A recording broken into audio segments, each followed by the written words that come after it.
Поранешен пратеник, но бара реизбор како кандидат од редовите на канадските либерали.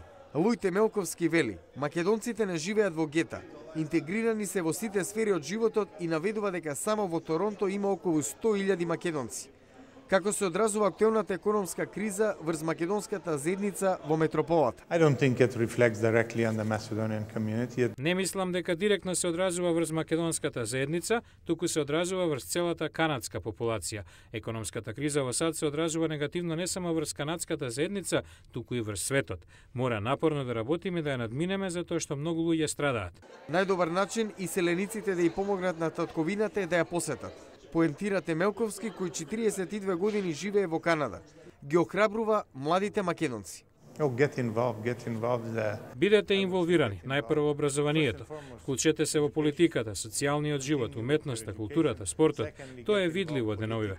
Како и огромното мнозинство македонци во диаспората, Темелковски не гледа причина да продолжат преговорите за името меѓу Македонија и Грција.